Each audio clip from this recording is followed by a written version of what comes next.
बिस्मिल्लाहिर्रहमानिर्रहीम। अस्सलामु अलैकुम वरहमतुल्लाहि वबरकातुहू। दोस्तों, उम्मीद करता हूँ कि आप सब अच्छे होंगे, फिट होंगे और अपनी लाइफ के मज़ों से लुत्फ़अंदोज़ होंगे।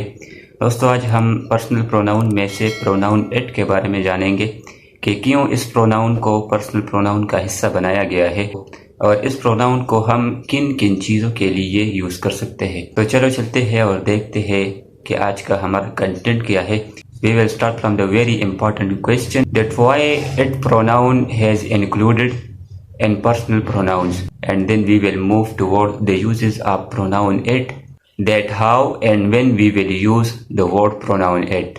हमारे पास एक बहुत ही important question है कि पर्सनल प्रोनाउन वो है जो हम सिर्फ पर्सन के लिए यूज करते हैं।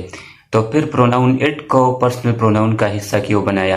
पर्सन्स तो हमारे पास या मेल होंगे या फीमेल होंगे, मेस्कुलिन होंगे या फेमिनिन होंगे, तो फिर प्रोनाउन इट को क्यों पर्सनल प्रोनाउन का हिस्सा बनाया? हमें पता है कि पर्सनल प्रोनाउन के थर्ड पर्सन में हमारे पास 4 प्रोनाउंस है, he, she, it, they. He masculine के लिए यूज होता है, शी फेमिनिन के लिए यूज होता है, दे प्लूरल के लिए यूज होता है, और इसी तरह हमारे पास रहा इट, तो प्रोनाउन इट न्यूट्रल जेंडर के लिए यूज होता है। तो यहाँ पर एक बात का समझना जरूरी है कि प्रोनाउन इट हम उन पर्सन्स के लिए यूज करते हैं या उन चीजों के लिए यूज करते हैं जब हमें इन चीजों का और इन पर्सन्स का जेंडर मालूम न हो।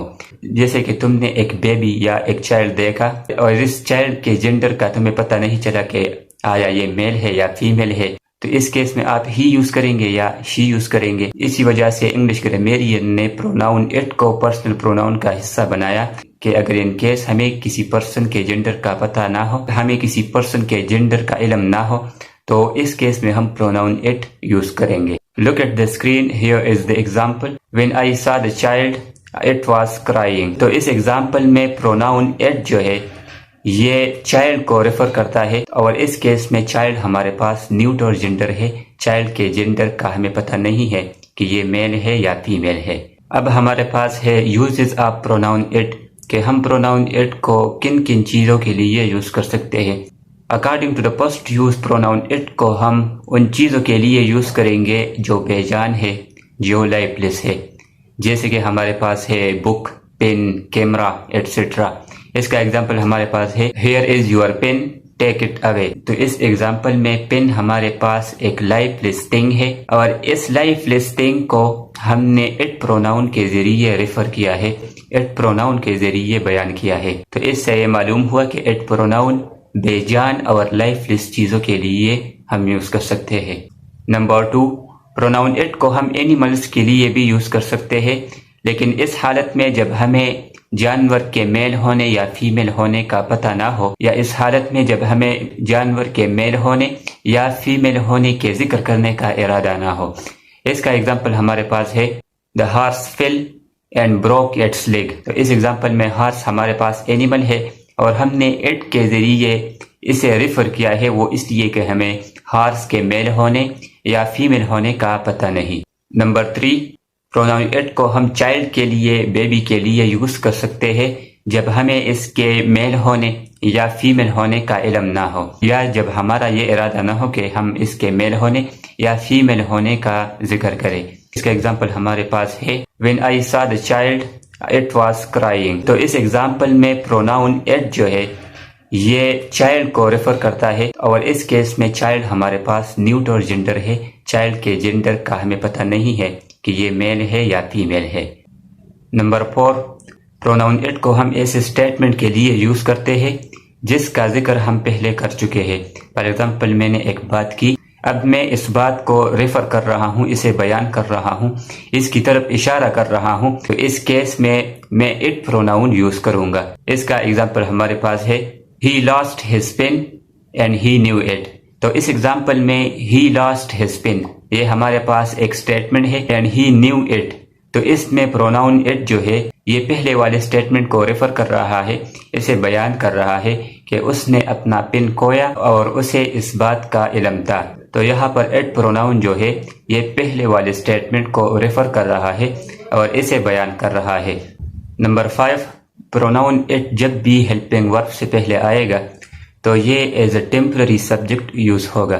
टेम्पररी सब्जेक्ट का मतलब ये है कि ये रियल सब्जेक्ट और परमानेंट सब्जेक्ट की तरह एक्ट नहीं करेगा, बल्कि फर्जी और वक्ती फाइल की तरह एक्ट करेगा। इसका एग्जाम्पल हमारे पास है, it is certain that you are wrong. Certain का यहाँ पर मतलब है इट इज क्लियर, ये बात वाज़ेह है, ये बात क्लियर है कि तुम रॉन्ग हो और तुम गलत हो। तो इस एग्जाम्पल में इज हमारे पास हेल्पिंग वर्ब है और प्रोनाउन इट जो है ये एज ए टेम्पररी सब्जेक्ट यहाँ पर यूज हुआ है। और इस सेंटेंस में रियल सब्जेक्ट और परमानेंट सब्जेक्ट हमारे पास प्रोनाउन यू है, क्योंकि ये काम यू प्रोनाउन ने किया है। तो यू प्रोनाउन यहाँ पर हमारे पास रियल सब्जेक्ट और परमानेंट सब्जेक्ट हुआ और इट यहाँ पर as a temporary subject use हुआ। नंबर 6, जब हम नाउन या प्रोनाउन में एम्फेसिस और ताकीद पैदा करना चाहते हैं तो इस केस में हम प्रोनाउन इट यूज करते हैं। इसका एग्जाम्पल हमारे पास है, it was you who began the quarrel. इस सेंटेंस में हमने इट प्रोनाउन के जरिए प्रोनाउन यू में एम्फेसिस पैदा किया है, इसमें ताकीद पैदा किया है कि ये झगड़ा और ये लड़ाई तुमने ही शुरू किया। नंबर 7, प्रोनाउन इट को इम्पर्सनल वर्ब से पहले भी यूज किया जाता है।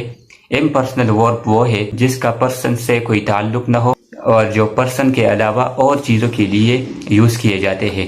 इसका एग्जाम्पल हमारे पास है, इट रेन्स। तो इस एग्जाम्पल में रेन्स ये हमारे पास एक इम्पर्सनल वर्ब है, वो इसलिए कि रेन जो है इसका ताल्लुक पर्सन से नहीं है, बल्कि इसका ताल्लुक एक नॉन लिविंग थिंग रेन से है। तो इस वजह से हमने इट प्रोनाउन यूज किया। नंबर 8, प्रोनाउन इट को हम वेदर और टाइम के लिए भी यूज करते हैं।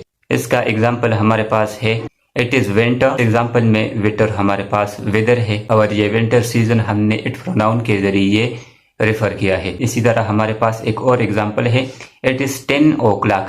तो इस एग्जाम्पल में 10 o'clock टाइम है जो प्रोनाउन इट के जरिए रेफर हुआ है। Here our lecture ends. If there is any question related to English grammar और English literature, you can ask it through comments, and at last take care of yourselves. Thank you. Khuda Hafiz.